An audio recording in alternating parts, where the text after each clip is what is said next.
Hello everyone, artist Charles Wolf here. We're back again for another full-length painting video.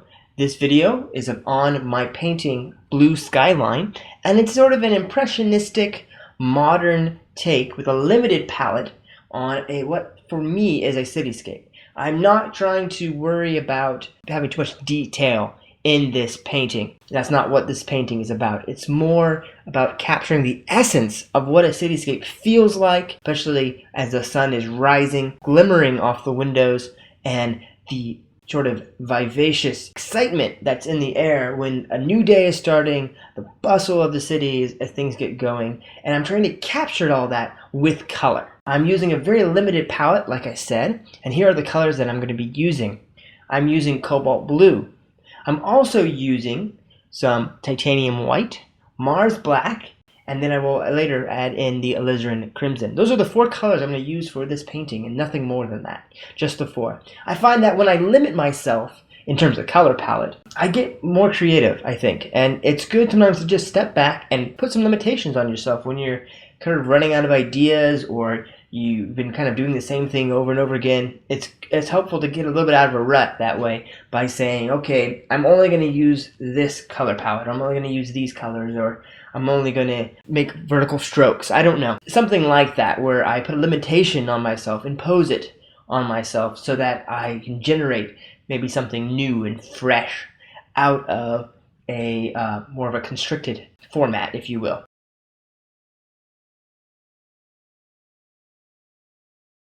So today I'm going to start with this cobalt blue, and you can see I'm starting on the right hand side, and I'm going to always when I reload the brush, put the blue down on the right hand side, and then I'm going to allow the paint to work its way from right to left. Now at the very beginning, I don't know if you saw, I flashed the word water. That's because I started with just putting some water on this canvas board. That allows me to let the acrylic paint sort of run and become more like watercolor that way.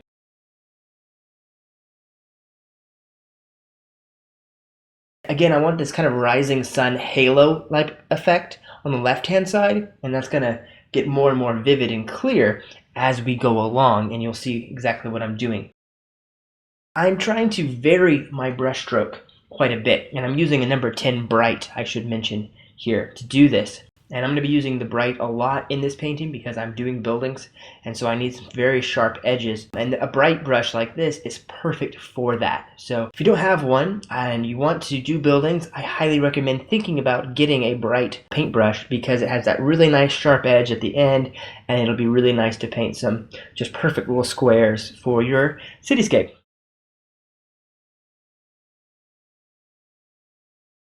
I'm going to be using also a number 8 filbert brush as well, so be aware of that. I will try to note when I change over from the bright brush to the filbert brush as we go along. Of course, while we're going along here, I want to mention that I'm going to be flashing up the colors that I'm using, so that way I don't have to keep stopping and telling you, okay, now I'm using this color or that color. I want to kind of keep this free-flowing and moving. So as we go along, I may mention it as when we get to the spot, but I may not. So the colors are there just in case I forget.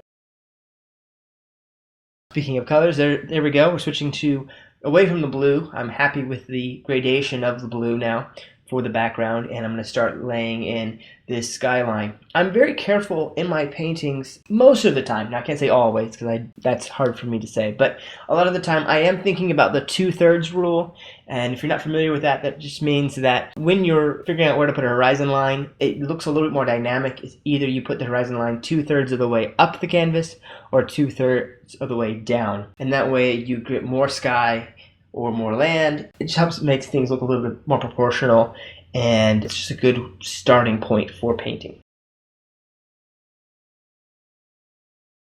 Okay, using that bright to its fullest potential and doing some nice rectangles there.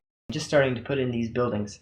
Now, as I go along, the blue is going to kind of commingle with the black, and it's going to become more of a gray. And that's okay because I want there to be some buildings that are going to look a lot more distant and faint, and it's going to catch more of the blue in the sky, and that's going to look realistic. So as buildings get farther away, as objects get farther away, they get more blue into them, and it's just something you can observe by looking at something very far away. Example for that would be like mountains are great because you can look at the farthest mountains, like especially in a photograph, and you notice they kind of have a bluish tinge to them, and that's because of the atmosphere is in between you and the building. So here in this painting, I'm going to capture that by not reloading my brush all that often, but allowing the blue to work into the Mars black that I started with. This will enable me to create some depth and some atmosphere with this piece. Now when I do reload the brush, I'm going to go down a little bit lower, like here, and I'm going to put some buildings that are closer to us, so they're going to be darker. So if I want to do farther away buildings, then I have to wait until I use my brush up a little bit more, commingled more with the blue, so that way when I go and put the ones that are further back, it looks correct. Okay, putting in a few more buildings here.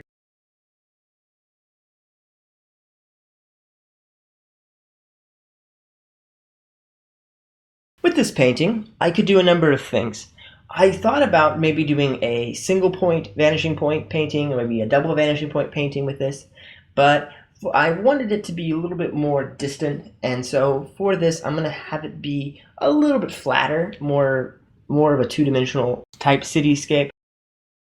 There is some depth to it because of the water coming towards us and the skies behind, and so there is that in the painting. There is depth still, but it's probably a single vanishing point rather than a double vanishing point in this piece.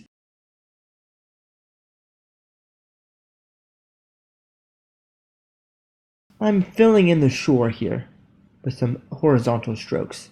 Very simple, very easy to do, but it looks great. Also note that I'm not pressing all that hard as I'm doing this.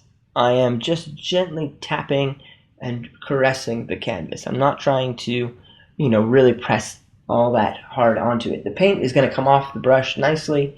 Keep your hand loose and relaxed when you're doing this. You don't want to tense up too much. And try to allow the motions to be fluid. I find that I get a better result when I'm fairly fluid with my motions and a little bit more confident than if I am very, very slow and nervous, my hand's shaking, and that's not going to work. So I'm trying to be confident and be deliberate with my brush strokes at this stage. I like doing reflections, so I'm going to reflect some of these buildings below, and that's going to create a nice atmosphere to the piece. It's going to help add more of the depth to it. And so anything I do above the horizon line there, I'm going to repeat below. Now I may shorten things up, especially if I go right to left. The right-hand buildings are much closer to us, so they're going to be pretty much going from where the bank is to the bottom of the canvas. But as I go further away and that bank starts to bend away from us, we're going to go about halfway into the water, and I'm not going to reflect farther than that because I want to create and maintain that sense of depth.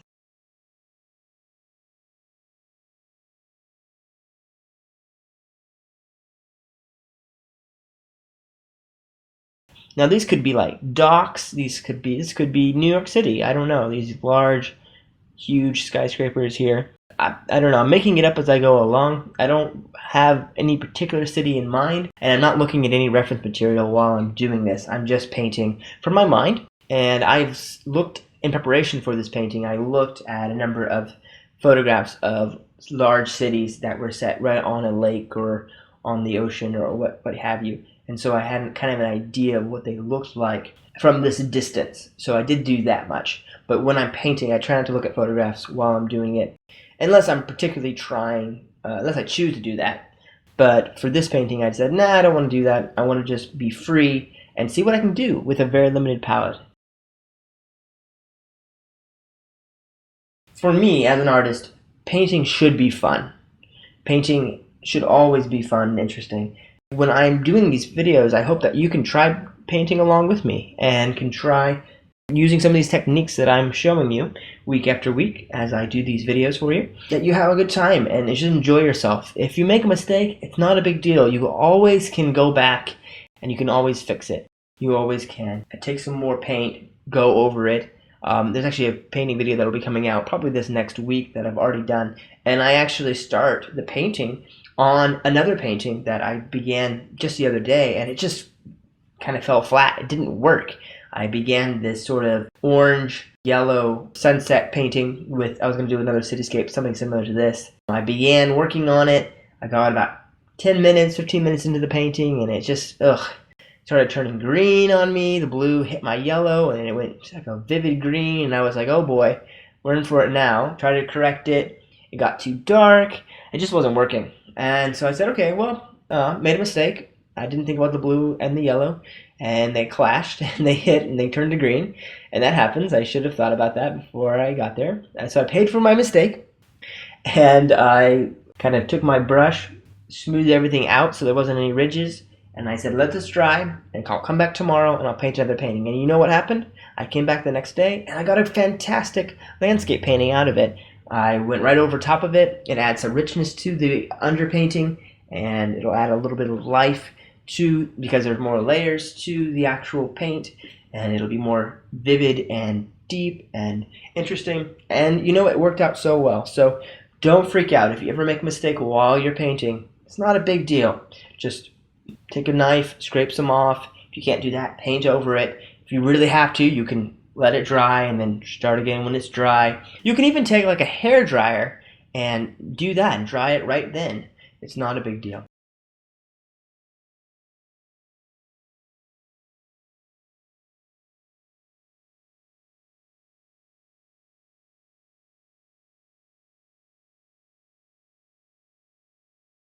I switched there for a minute to add in the highlight colors of the alizarin crimson mixed with the titanium white. I then went and added that titanium white to the bank to sort of make a highlight on it because the sun is rising, like I said, and it's going to be kind of hitting that rocky or sandy shore.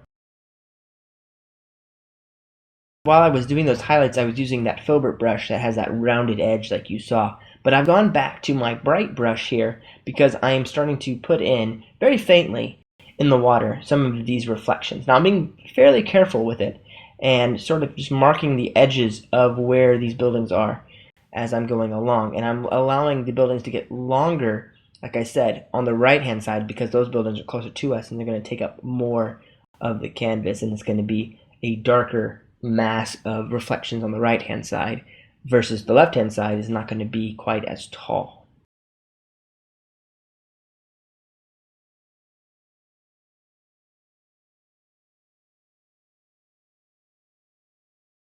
This painting turned out fairly well, I have to say. I had a lot of fun painting it. Had some good feedback from people as when I posted the shorter hyper time-lapse video, and in all my videos I try to do one of two things. I'll either just do a hyper time-lapse video or a regular time-lapse video, and then I'll sometimes do these full-length ones. As I have been doing them more lately, I've been getting a good number of people watching the full-length ones, so I'm going to keep doing them because people seem to like them, and that's awesome.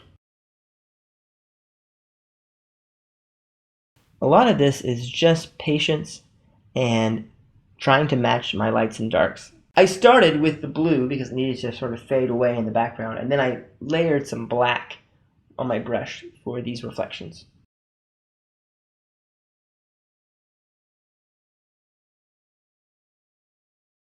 Now I'm going to do a series of these smaller paintings, and you'll see that over the next couple of weeks, and maybe even the next month. I'm not sure yet. But I am so excited because I'm going to be going to California this coming, I think it's going to be in July, in July, and there's going to be a conference I'm going to attend, and I actually have a booth at this conference, and I'm going to be promoting my blog there, but I'm also going to be selling some paintings, so I'm doing a bunch of these paintings, these smaller ones, for that conference, because I have to transport them with me, and I can't take these large canvas paintings, because it's just too difficult on a plane to get them, and I could ship them, but then I'm worried they're going to get damaged, and it's a hassle.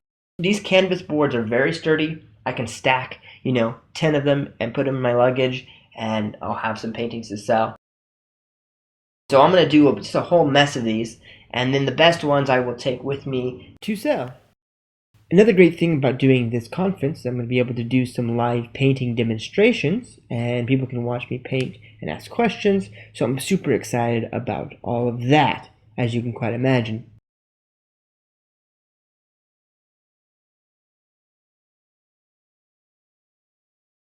I'm going to try to intermingle a few larger canvases, paintings that I love to do. I love to do the abstracts.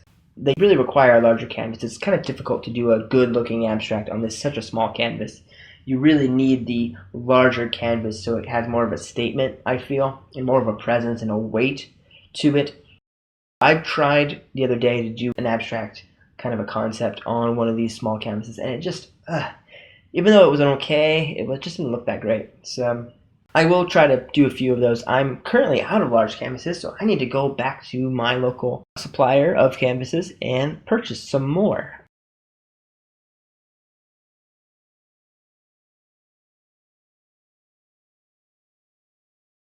If you're a beginner artist, I should mention these canvas boards are really great because you can get them in packs of like 6 or 8, and they're like, $5-10 for a pack. It's not bad. They work pretty well, and they're very sturdy, and I think you might even be able to, I haven't tested this, but you might be able to even put them in a normal frame. You may not have to get them specially framed. And they come in fairly standard sizes, like this is an 8x10. They also sell 8x8s, and I've even seen 6x6s. So you can get them fairly small, and if you're beginning out, starting on a smaller canvas is ideal because you can fill it in quickly. You don't feel like you have to do quite as much, and sometimes scaling is a little bit easier if we start smaller. For me, at least, I know when it's smaller, it's a little bit easier to scale things. When it gets bigger, it can get kind of funky and a little bit trickier to scale it correctly, especially if you're working from like a photograph. Getting rid of that complication can be useful, particularly if you're starting out.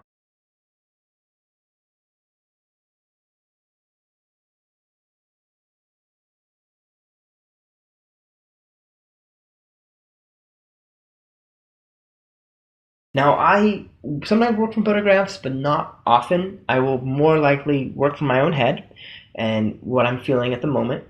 I'll often as well do, I love doing plein air painting. I'll go outside and just be in nature and do some painting that way, and I really, really enjoy doing that.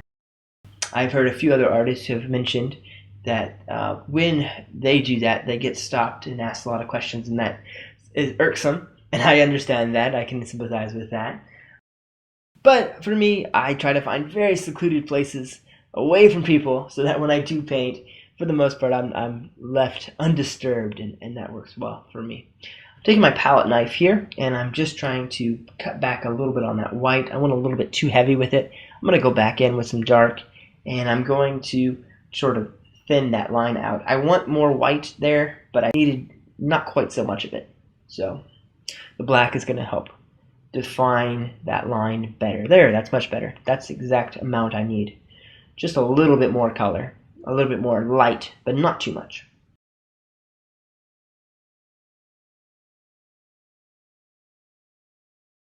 This painting is coming along very nicely. I should mention that as I'm doing these highlights that you're seeing me do here, I haven't really talked about them yet, but I am thinking about the light source, which is on my left-hand side.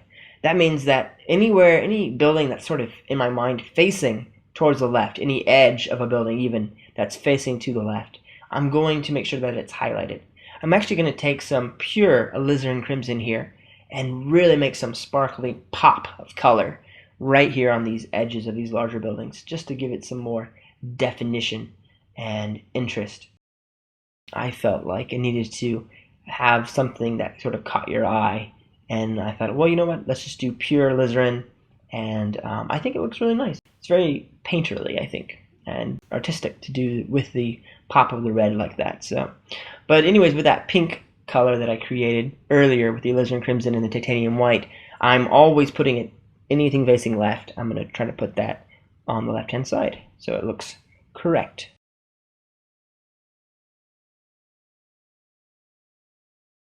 Okay, going back in a little bit more, starting to fill in a few of these gaps here with some darker buildings, being very careful. Again, this is at normal speed, so I'm taking my time, making sure I'm confident and exact with each of my brush strokes as I go along, and it seems to be working out pretty well. I'm going to put a few more highlights again. The light's on the left, so the highlights need to be also on the left. Oops, went a little bit too low there. I'm going to fix that real quick. And we are nearly done. I want to thank you all for watching this video. I hope that you enjoyed this longer format version. Be sure to check out my blog, impulsiveartistry.blogspot.com. Again, that's impulsiveartistry.blogspot.com. And there I have all kinds of great articles about painting, about other creative activities. Here's the final painting right here. I want to let you know that I also have a Twitter account and I have a Facebook page for Impulsive Artistry, so check that out. You can buy my work on Etsy at my Etsy shop there. And don't forget to like, share, and subscribe to this channel. Okay, have a great day.